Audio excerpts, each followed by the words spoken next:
Welcome to another episode of the Straight Up Chicago Investor Podcast. I'm Tom Shellcross, licensed agent with Second City Real Estate. With me, as always, is Mark Ainley, founder and owner of GC Realty. Mark, what's up? What's up, man? I'm excited to be here today. I'm excited about the topic today. I'm excited about we're going to do the neighborhood show, so that's always one of my favorites. But I love to work with some buyers right now. Let's talk to me about what you're kind of experiencing that you and me were talking about offline. Yeah, one of the things we were talking about offline is, if you were pre-approved for, I can get up to X amount of loan 6 months ago or last year, and then nothing happened, you sat on the sidelines, and now you're back in the game, go talk to your lender, right? Debt service is higher now. Your purchasing power is likely less. So we've had that come up a couple times. And also just talk to a lender or an experienced agent or someone to understand the landscape. I've had a couple people say, I'm going to do FHA on a 3-unit. It's like, okay, well, here's a self-sufficiency test, and that's going to knock out 80% of the stuff you're looking at. So, it's not just as black and white as, oh, I have this down payment, I am good to go. So talk to someone who's experienced, talk to a lender early and often so you don't go see things and say, oh, crap, I can't buy this. And even if you're approved last year, like the game is different now. You got to just start over. Twice this month on the management side, we had a guy, both guys technically, that were going to move out of their single family and go buy another house and keep that as an investment. And based on the changes in their lending game and the interest rates and what they can afford, they could not qualify for the new place while keeping the old place. So it was a similar thing. Either that had to come up with so much cash in reserve. So the ability to hold on to the other property and maintain the same, I think, had to do with debt to income ratios, because it wasn't a current investment property already on their tax returns. That was the issue they ran into. So if that's your plan too, make sure nothing might change for financially, or you might adjust your price, but keep those in mind. All scenarios around what made sense 6 months ago, 12 months ago, not make sense right now. So make sure you're talking, staying on top of that with your lender. Yeah, one more thing, it's tax filing time, right? Did you make more or less income in 2022? And if you made less, maybe you sandbag your return a little bit. If you made more, go ahead and file that thing.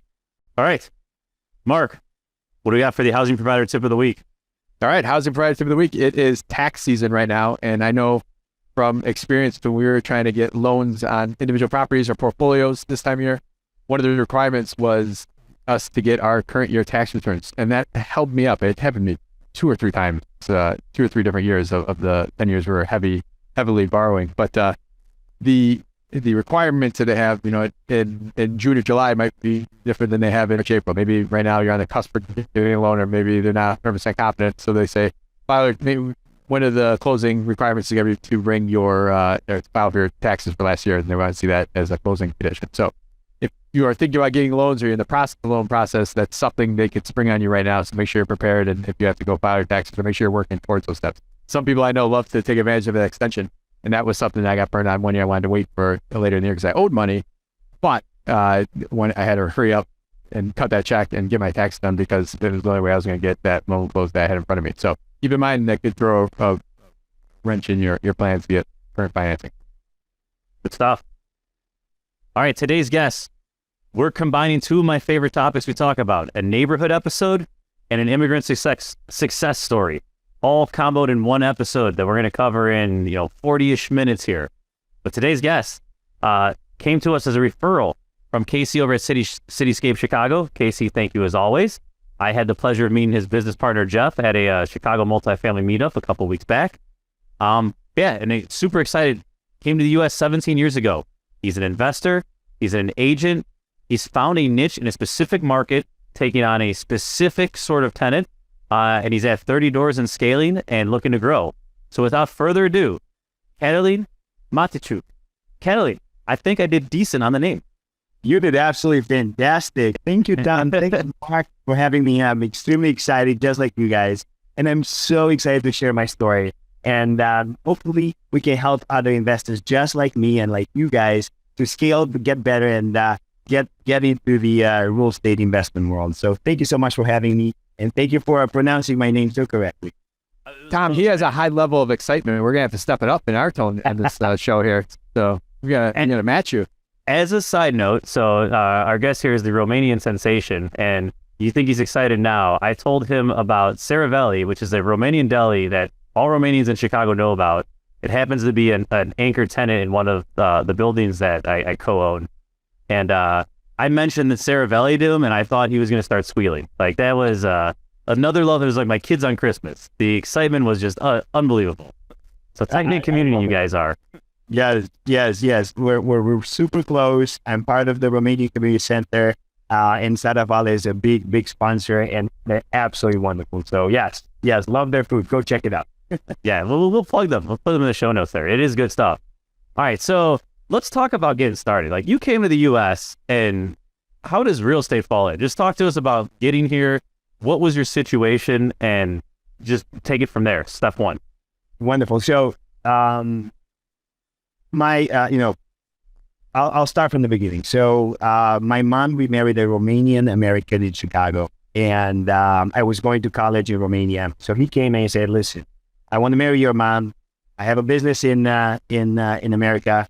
Come in and finish your college here." Well, I just finished watching the American Pie movie, so you can only imagine you talk to a 20-year-old to go to college in America. I'm like, okay, sign me up, right? So I sold all my belongings for a whopping $100, and I moved to the U.S.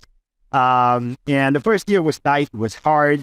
Didn't have any friends, but then I started working in the service industry, and I made friends. I got to know people, and one of my clients were in banking and real estate.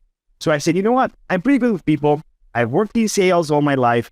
What a better way is to start in banking. So I started my corporate world and corporate job with Chase Bank as a personal banker, and I started following the money. Most of my wealthiest clients that had most of the zeros in their accounts had lots of holdings in real estate.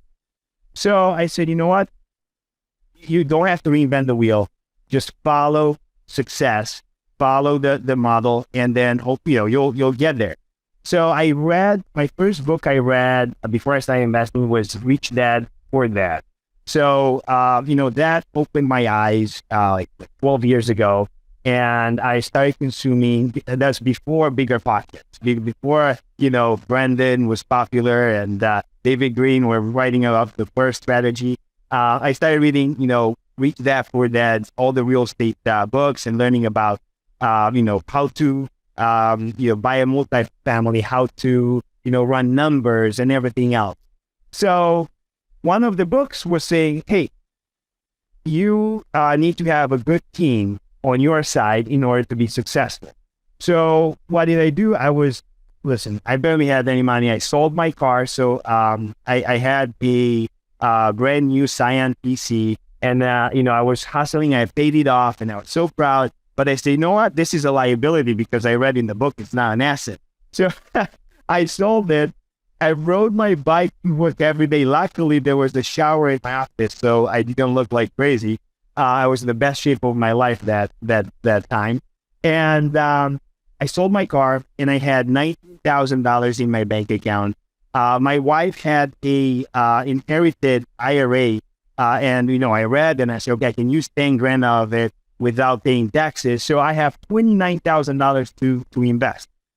So now I consumed everything you can imagine about the FHA 203K loan. I said, I'm going to learn. I need to know the process in order to buy a multi-unit in Chicago. I wanted to house hack before house hacking was basically trademarked by Bigger Pocket. So I went ahead and I called all the top 10 real estate agents in Chicago and top 10 lenders in Chicago with 203K. They had experience in 203K. 9 out of 10, either laughed at me, didn't return my calls, or didn't really talk. Because I'm a small fish. I came in, I was like even more full of energy. I'm like, we're buying real estate. And they're like, how much? And, anyway, they didn't really take me that serious. So finally I found two amazing humans that spent the time with me and said, okay, we'll pre-approve you, walk me through the process. Walk me through that in the whole, 2 or 3K, every step of the way. I found a fantastic HUD inspector and advisor. And that's how I bought my first three flat, which is at Rockwell, 1215 North Rockwell. So in East Humboldt Park. It's a beautiful gray stone. And it was in terrible shape. It was in a terrible shape. Luckily, the 2 or 3K program allowed me to, basically we did a gut recap. New kitchens, new bathrooms, new floors, new windows, absolutely everything. And my wife and I moved in, and, that gave me the luxury to, my wife quit working while, she wants to be a stay-at-home mom. So that first building helped us not only, build our first, portfolio or piece of real estate in our portfolio, but allowed us for my wife to stay at home as a stay-at-home mom, and gave us the freedom to raise our kids the way we want. So that's how I started. That's awesome. So talk to us though. It's a great asset. You're so happy you did it, but talk to us about the emotions when you did it. Right? You drained the bank account. You're doing something you've never done before. You're taking on probably more risk than most people do in their first investment. Just talk to us about the emotions and the I'm sure there's a few sleepless nights there. Just a few. Oh my goodness. Let me tell you. So, at the surface, it looks easy, right? I always tell my friends, I'm like, be prepared. So you're absolutely right. We drained our savings, right? Because between closing costs, between down payment, and of course, you know what? The scope of work that we come up with. Let me guess, it ends up being higher. Yes. Of course, wanted different appliances and different finishings and different everything. And you know what? It was right at that time where the city of Chicago was very, very slow at giving permits for new porches. It was so hard. It took so long. And what happened was, my wife was super pregnant and was walking into the permits department in the city hall, and she was like waffling and begging these people to approve it because we were, yes, we were already paying mortgage and the project was not done, and our credit cards were full, and we finished. It was crazy. We finished construction at mid-December. And you guys know how hard it is to find good quality tenants in the winter in Chicago. So I gotta tell you, I was sitting down with my wife and we're like, okay, we have a finished product.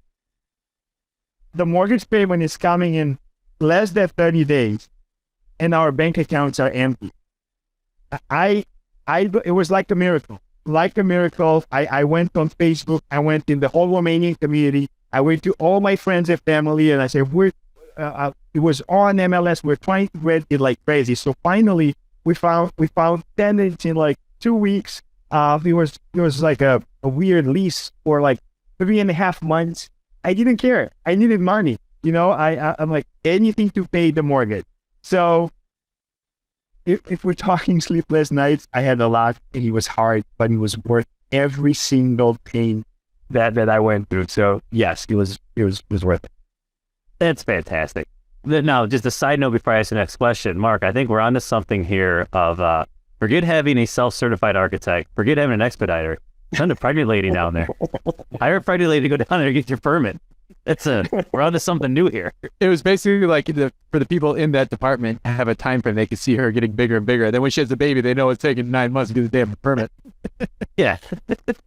I had 4 kids. I didn't utilize this once. That's all right. All right. So Catalin, we get through this. It sounds like a roller coaster, and then you're lack of better words, crazy enough to say, that was great. Let's run it back, right? Like, well, yeah. Did you have thoughts of like, man, maybe I need to slow down, or was it once you got those tenants, was it, hey, I'm full speed ahead here?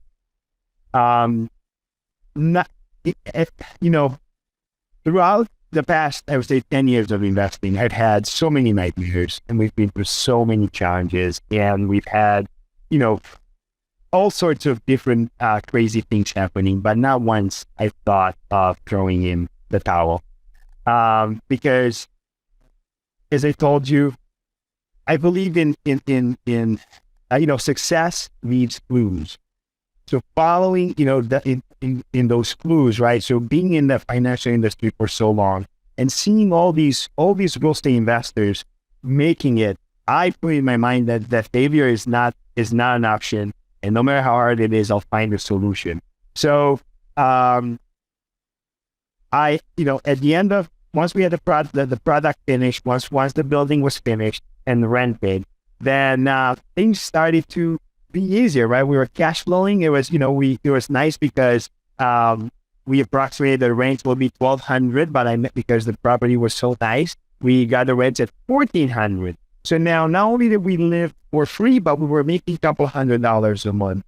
So I was hustling at work. My commissions were high, so I paid off my credit card slowly, and we're catching up on bills. So then life started to be, a lot nicer and a lot easier. And then we're like, yeah, we're ready for the next one. So Before going further, I just want to point something out there. Like, real estate is proven to work. You said failure is not an option. It just shouldn't be. Like, you go open up a coffee shop on a corner with not knowing the demographics. That's an unknown venture. You go create a product you're not sure the public's going to take to it. That's an unknown venture. There's a lot of risk there. Real estate, if you follow certain paths and you make good decisions and you go into it with your eyes wide open and prepare for the worst, like, you're going to succeed. Like failure's not an option because you shouldn't be failing if you're really taking advantage of everything that's out there. So, that's always it's boring and it takes time, right? That's why people quit or just don't want to do it, because it's not, you don't double your money in 12 months like a tech product. Yes, but there is a flywheel mentality. I think we'll probably get into that today here with you as far as the speed starts picking up. But from going from I want to do this to getting to the end of your first deal might be years, but going from one deal to multiple deals can be months. So talk to us about kind of what you did next, and did you go right into Hegewisch? Did you stop somewhere else on the way? Tell us about kind of your next one.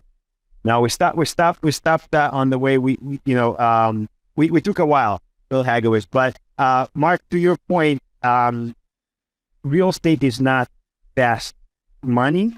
And one thing that I always say is do your research, understand the neighborhood, understand what you're doing. We don't just go into, okay, I'll buy a property and it will work. You have to do your research and know what you're getting yourself into.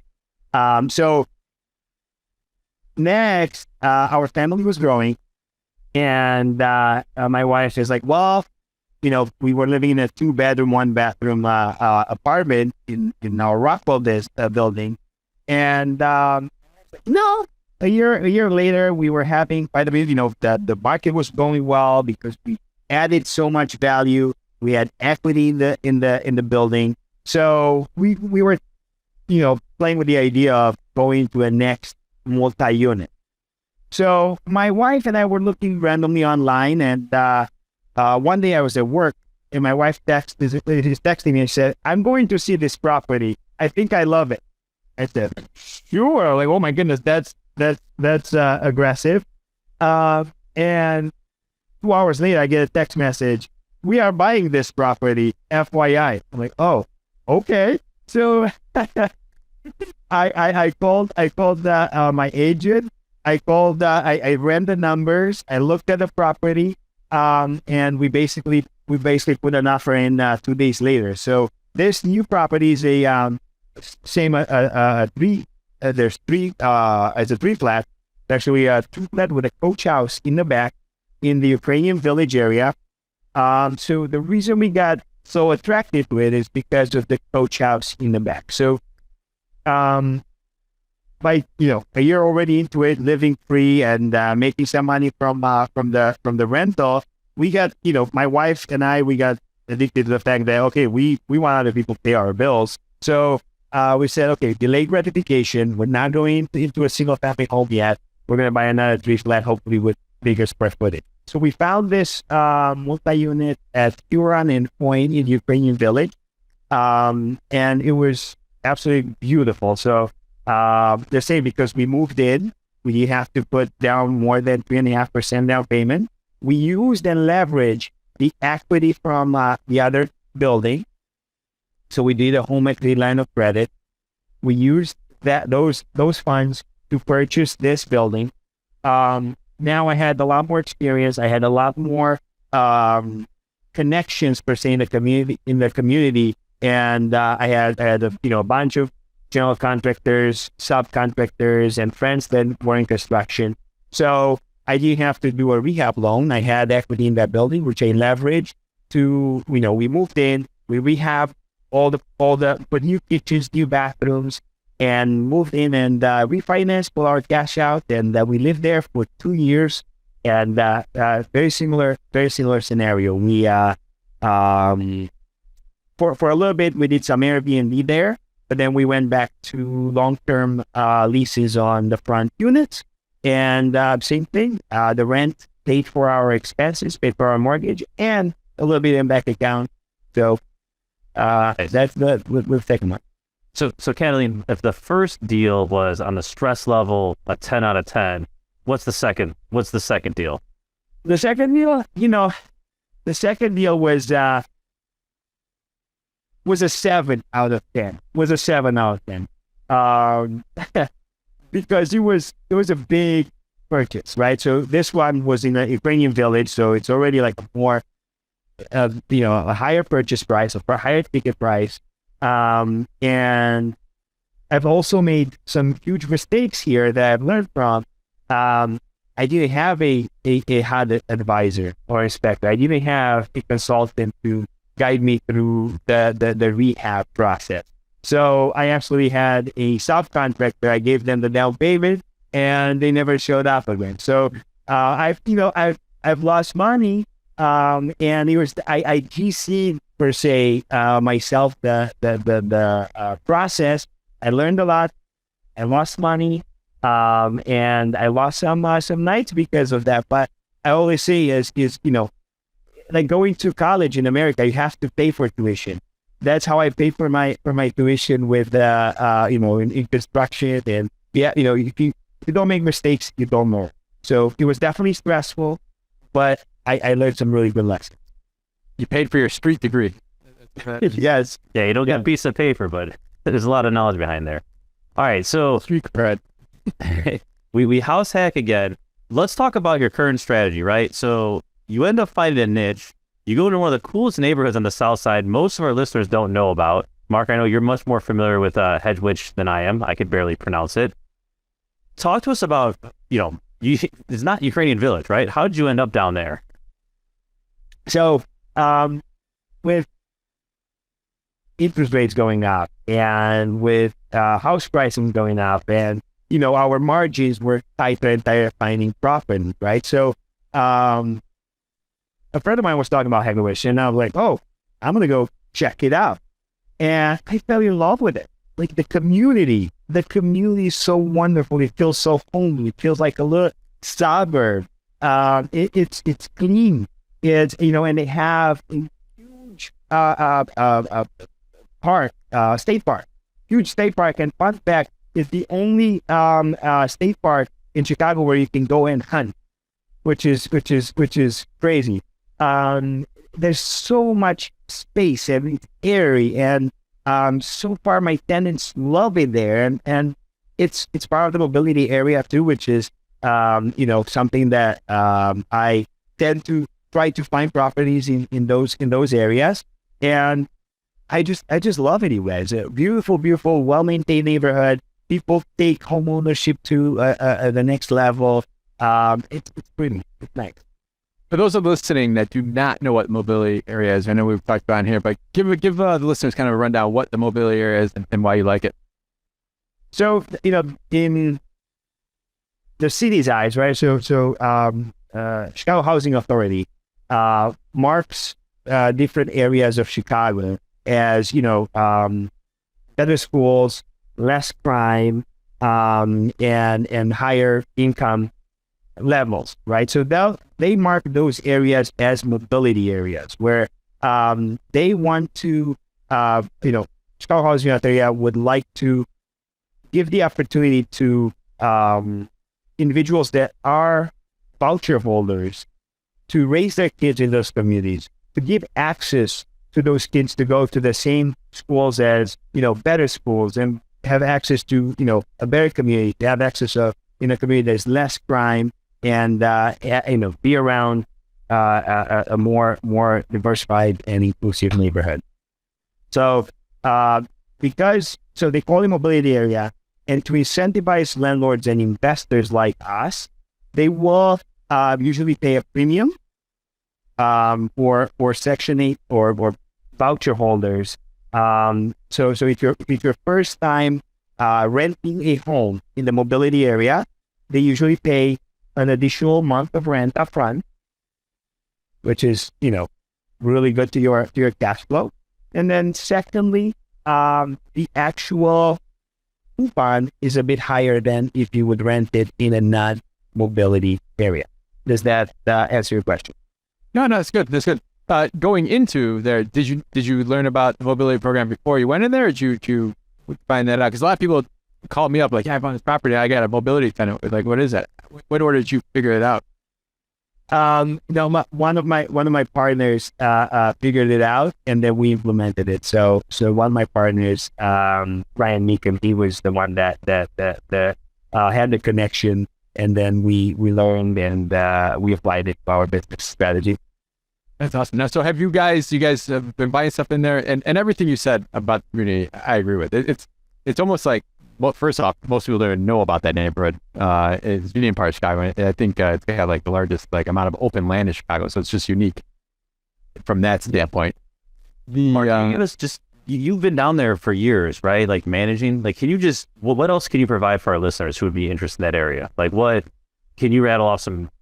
If someone's saying, hey, they listen to this episode and I should invest, or both of you guys chime in, like, what are some of the things you would be telling them? Yeah, but like I said, comparing it to other neighborhoods. He said already they have the largest parks, large open space, and it's got literally the largest most open space between vacant land and undeveloped land and park areas than anywhere else. And it's right there on the Indiana border, and there is a lot of industrial it's surrounded by, so it almost feels like it's on its like own little island down there. That's unlike the suburban feel you're talking about. Is they have like a little down Baltimore, I think it's Baltimore Street. They have that downtown area that is, it's like you're in a downtown area of like, so it's just very unique feeling, very neighborhood feeling. And that's in the middle of the neighborhood, and you got everyone else around, you got all these parks, and it's just got such a different feel than almost anywhere you're in the city. And what I would add is drive around, check out the manicured lawns, and check out how people take care of their homes. That's for me is always a good sign of a good community and people caring for others and helping the community grow and stay stable. And you're gonna buy single family homes or multi units at a better price than the North Side area of Chicago, and you'll get a better return in that. The neighborhood's similar in some. You have Beverly or Jeff Park or Edison Park, where you have a large number of the city workers. You got the city workers, the teachers. That's really where that neighborhood kind of developed 80 years ago or so, and it's kind of grown into what it is today. But that's where it started, was a lot of the city workers were living there. Got it. We don't have to get into exact deals here, but can you rent a single family home and make money there? Like, you can't do that. You could do that in Jeff Park if you put enough money down, but it's not like a viable strategy. Can you still be in at a single family home, rent that out, and be profitable? Yes, and yes. So always look. If I could give a tip, the affordablehousing.com as an option that you can run your rent estimate. So absolutely play with that website a little bit. Pull some addresses from Hegewisch, some listings, and play with the bedroom count, and you'll see how favorable and how profitable the neighborhood is, and you can definitely make money with single family homes. Talk to us about the other thing I'll throw out there about that area is I'm not going by hard data, but I just know a lot of our numbers really good. I know people a lot of soft data. Yeah, I have to come back and add it to show notes, I guess, that for any fact checkers out there. But I'm just thinking, about turnovers. We have very little turnover in that neighborhood, and it's one of those things that people stay in there and the east side. We just have very little turnover. People stick around for. I think our average is like 42 months just in general, but I mean, we got people that have been there 5-8 years now at this point. So that, so we just have limited turnover over there. You got a lot of little restaurants and little unique things in there. Sorry, I had a little additional information to add there. That's exactly true, Mark, and I'm glad you brought this up.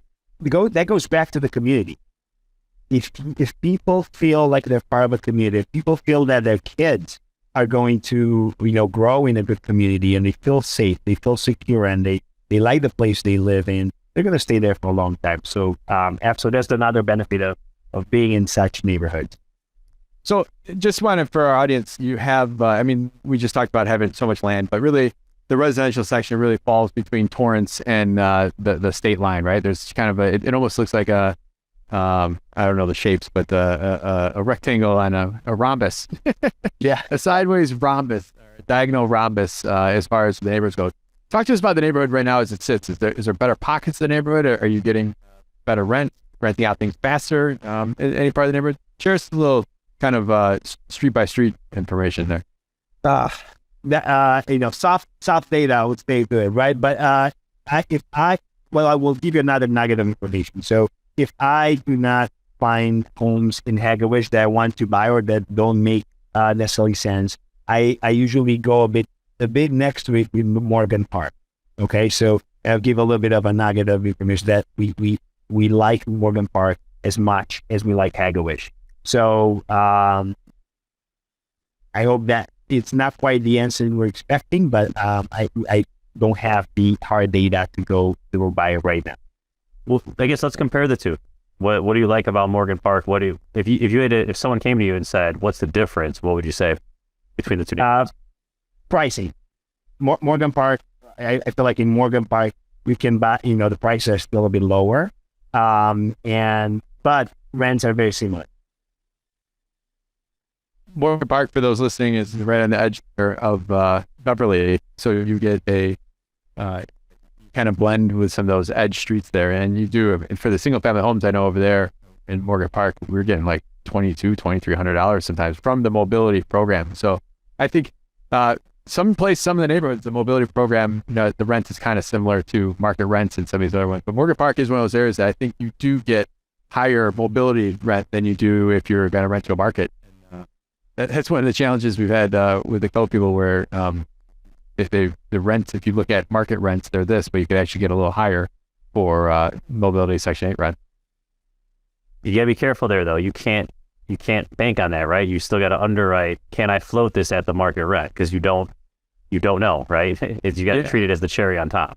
Yeah, I got burned on that once. I'll just tell you. I didn't get burned, but I ended up in that situation where we bought a property with a tenant in it. We actually took over a property for somebody that they were about to go in foreclosure, so we basically assumed their loan or paid off their loan. But the rent was $1,550 for this single family home. At the time, that was rents might have been $1,300 in the neighborhood, and then the mobility program actually shifted back then. It was early on in the stage of it, and they actually took that area. It was kind of 95th or 87th and Justine, like over there. That was a Aggression. That was a mobility area, and they actually removed the mobility area already altogether. And our rents actually went down to $1,350 of the next tenant we put in there. They actually stopped the Section 8 tenant altogether, and then she had to pay the difference until she moved, and then we had to get $1,350. Huh. Cool. Great point.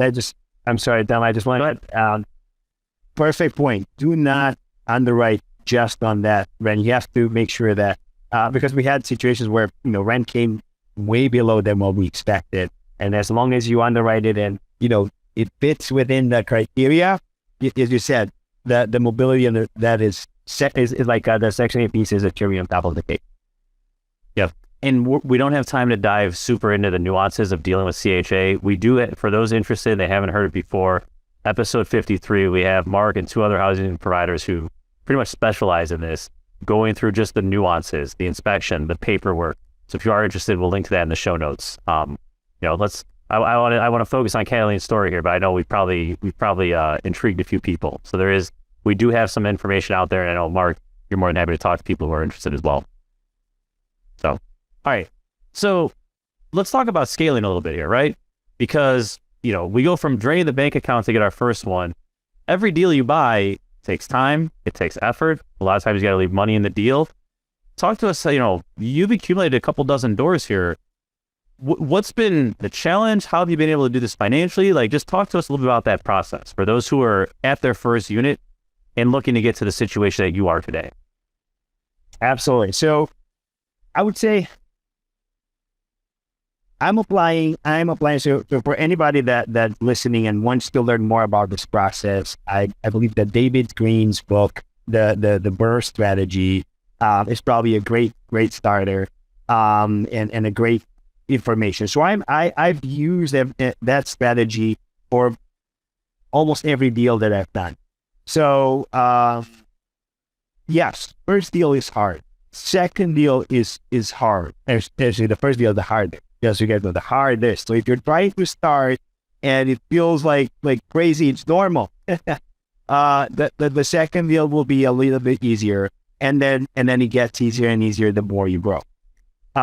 So the nice part about having now three flats in Chicago, and showing the income on my tax returns, and also having a W-2 and having equity in those buildings, now the banks started to love me. So it became a lot easier to get financing.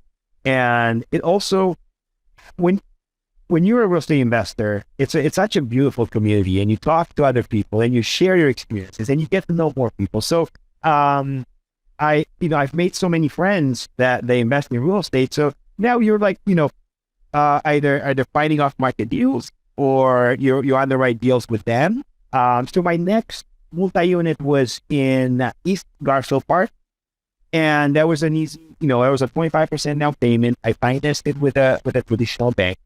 And then the next portfolio, a friend of ours. Let's talk about this for a second. Did you rehab it, or did you actually BRRRR this? You mentioned David Green's book, or was it just a buy and let the money sit? This one was the this one was the only one that I bought, and it was already done. It was a beautiful building. It was owned by a church in the community. They rehabbed it to host people visiting the church, but nobody was visiting. So they're like, they put so much money. They used they used like licensed contractors, and unfortunately they didn't make any money on the building. It was back in the day when East Garfield Park was not that popular and not that pretty. But I saw value in it, and it's right on Blue Line on Jackson and Holman.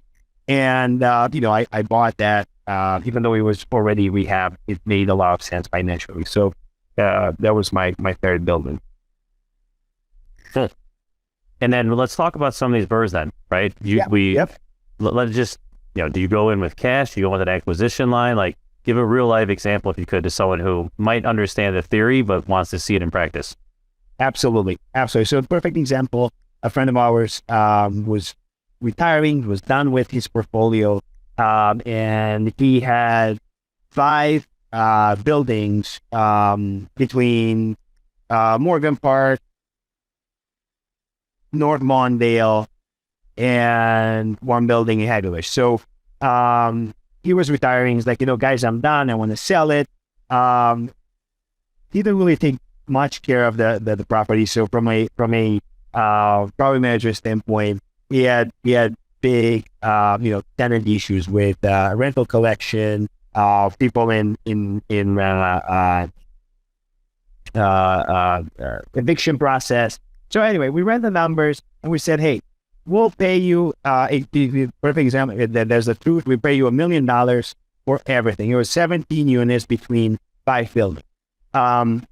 So we used a lender, a hard money lender. We used Renovo. I don't know if you guys are familiar with Renovo, but we used we used Renovo for this deal, and they financed. We went 75% LTV, and we used a construction loan to get this project where we want it to be. So we approximated that we needed $250,000 to rehab it. So Renovo gave us $1 million to purchase the asset, put $250,000 in an escrow. I mean, we also put 25% down payment, so everybody knows. And we took over the property. Now, it took us almost 6 months to get rid of the problem, or the tenants that were not paying. There were an eviction. There were, there was just a mess, right? So it took us a while to get this property under control. The property is under control, and we started the rehab. Now, that $250,000, what we approximated, it was not enough. So we spent close to $360,000 to rehab all of these apartments. But they're all now new kitchens, new bathrooms, new tenants. They're fully rented. And as of 2 months ago, we did a cash out refinance. The properties appraised at $2.8 million, and we pulled our money back, and now it's cash flowing, and we're very, very happy with this BRRRR strategy. Hopefully, make it. Yeah, that's a huge BRRRR strategy, because you're all into this thing for what? What was the all in? With the holding cost, just what was that all in number? All in number, roughly. Well, between three parts. So we were 3 partners total, because I didn't have the finances to go by myself, and I needed help. We were so big. So I would say close to $400,000 between the 3 of us. That was the money in the deal, but your all in cost, your purchase price plus your rehab. What was that roughly? Oh, okay. So that purchase price and rehab around 1.4. Got it. So you're all in this thing for call it 1.5, 1.6 once you add in all the BS. Yeah. And we're appraising out at, what did we appraise out at? 2.8? 2.8. Yeah. It was crazy. It was crazy. But again, that was an off-market deal. It was a friend of ours that was he didn't try to make money, he just wanted to get rid of it. And we got very fortunate to buy it at such a low cost. So we got fortunate. Well, I want to throw in one thing, and then Mark, go ahead, chomp at this. But, a lot of people that say, oh, I don't have the funds, right? Or, you went and you found people to partner with. You went and found Renovo. You put the damn thing together, right? A lot of people there would get cold feet and say, I've never done anything this big. I'm out. When there's $1 million staring at you in the face, and you just don't realize it. Oh man, it's huge. I mean, even if you break it down by partners, you now have 400 to 500 in equity. For if you really break down how many hours you put into it, yes, it was crazy. You did lose some sleep. You weren't sure it was going to come together. The problems you planned for were 3 times as bad. But you take all those hours, all that pain, you made more than most people make in 10 years. That's huge. And that's on day one, right? Let's just take this another step. It doesn't include the cash flow. It doesn't include the building going up and the mortgage getting paid down. That is day one numbers. Yep. That's your equity today. Yeah. And well, I'll just point out though, you bought it right. You said it, and that's huge. You bought it at 58 a door, and that is such a that's great. So the money's where you buy it, right? That's what they say. So, well, all this. So you put yourself in a great situation. What's next, and what are you looking at now? So my goal for 2023 is to get to 100 doors. So it's a very aggressive goal. My partners and I were aggressively looking at deals, and we're looking to increase our portfolio, and that's our goal. Our goal is to become we're basically owner operators. We would like to become managers. We would like to be 100 doors to allow us to hire the right crews, the right people, the right manager, property manager that will kind of allow us to take a little bit more time and spend with the family because, all the listeners are out there. Yes, the money sounds crazy. Everything sounds great, but there's a lot of hours put in, and there's a lot of sweat equity put in. So, when the idea of scaling is also getting some time back. What guardrails are you putting in? Because it's really easy. I watch people all the time that they hit. I'll call it that deal, that BRRRR one you had, the 2.8 that appraised out for. That's a home run. Even if you put a lot of time, You buy bad the next one. yeah, that's still a home run. And then people like they jump into a dumb situation thinking they can figure out and turn it into another home run. Like what guardrails are you guys putting in place for your group to make sure that you guys make the right steps with it? Talk to us a little bit about that, because I see a lot of people make dumb mistakes after they hit home runs. Like, Yes. So we are as we take risks, but we're very conservative, right? So I always make sure that I run, being an agent, do I have access to, running comps, understanding exactly what things would valuate for.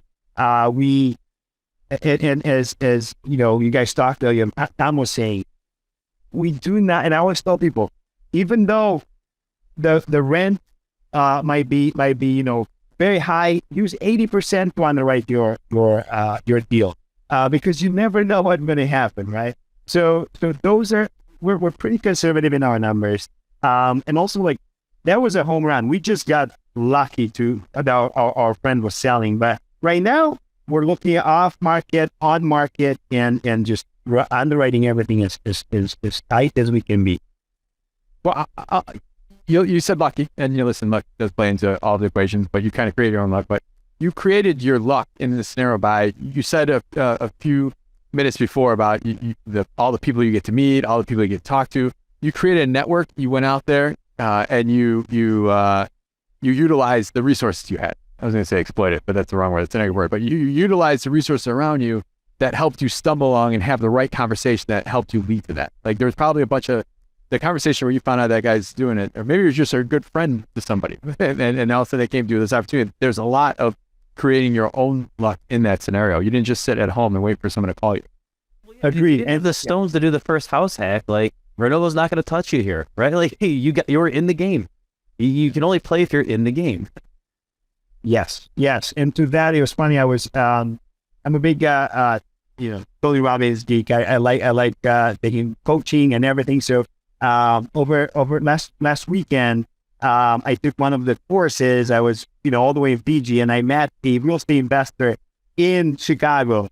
And yesterday, he sent me an email with 20 off-market deals that he came by. So to your point, Mark, you never know where you're going to meet people. Just talk about real estate. I'm such, a real estate geek. I'm like, what do you do? Oh, real estate. What do you real estate? And then, the conversations keep flowing, and you never know where the deals come from. You're right. All right. Awesome. Great show so far. You ready for wrap up? I am.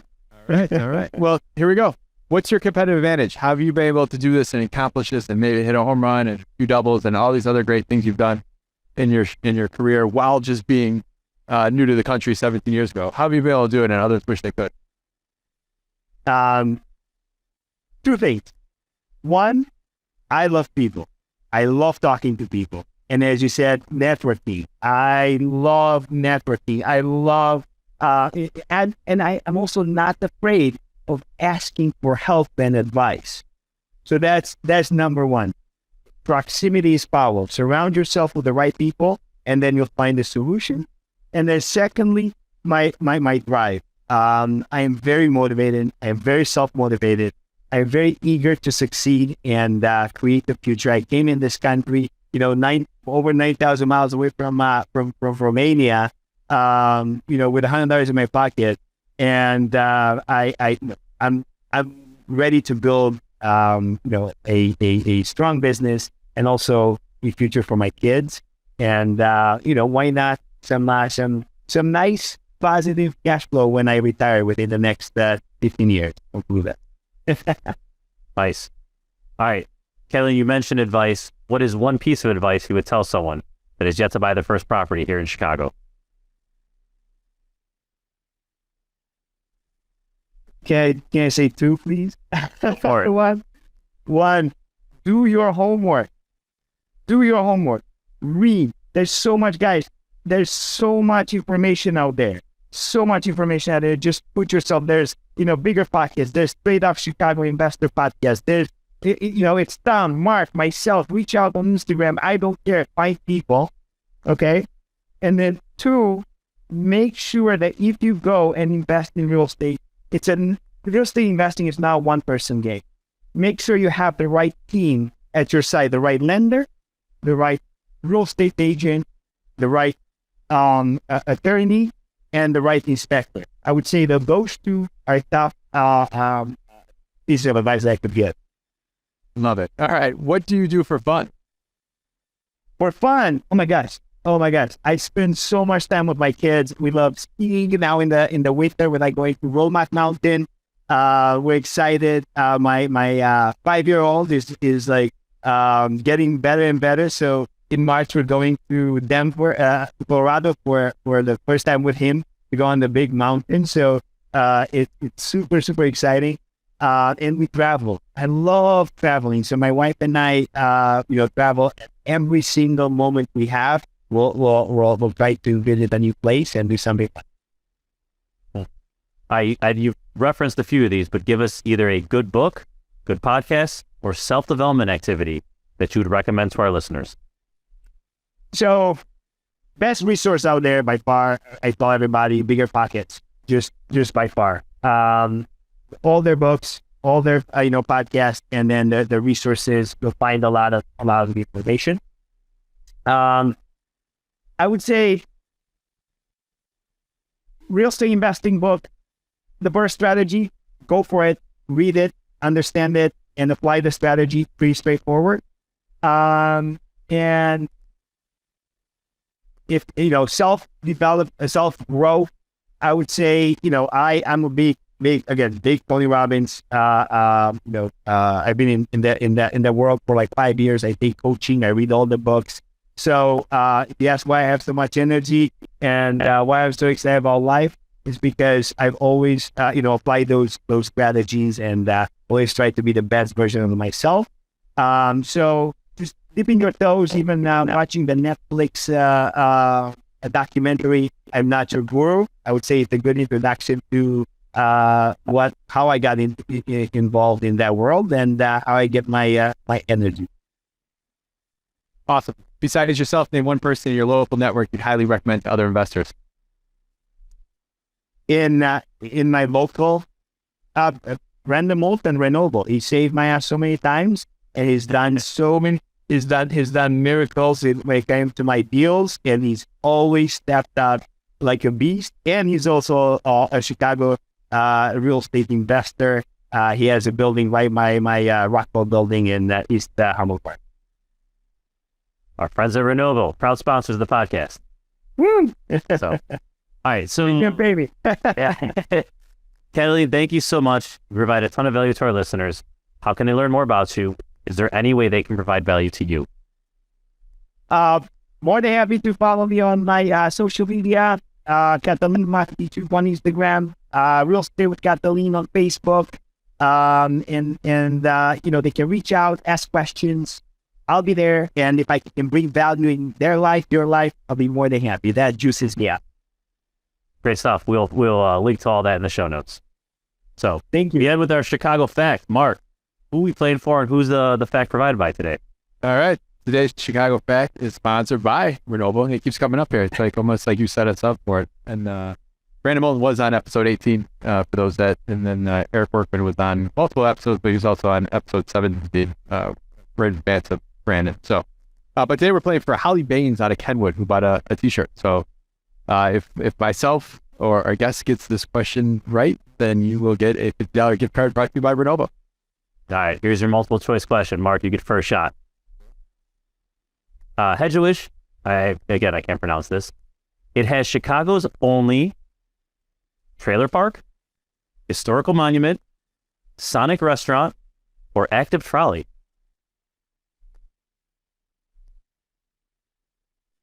The only active trolley. Catalin, what do you want to go with? Same. No, I stumped you guys. They got a trailer park hidden in there What? on one of those park grounds, according to Wikipedia. Well, I do know there's a. Oh yeah, I do. I thought that was over on the Indiana side. That's why I thought that was a trick question. Holly, I'm sorry. Holly, we'll throw your name back in there, and you get another chance to get picked to be part of the Chicago Fact. So, oh man, my day's ruined now. I hate when I get. You were. I didn't want to jinx you, but I think you were like 8 of 8 recently. Like you were. I know.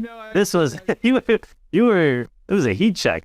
Oh man, Caleb, thanks so much for coming on here. Tom, thank you as always. Listeners, we referenced today in the show episode 53, which was the CHA roundtable with Jared Todd, Eric DeLeon. Awesome show, awesome tidbits. I think out of episodes I refer out for people to learn from, that one gets the most referrals, and I think that one has one of the larger downloads as well too. So, Caleb, thank you very much. Tom, thank you as always, and listeners, we will see you next week. Thanks all. Thank you.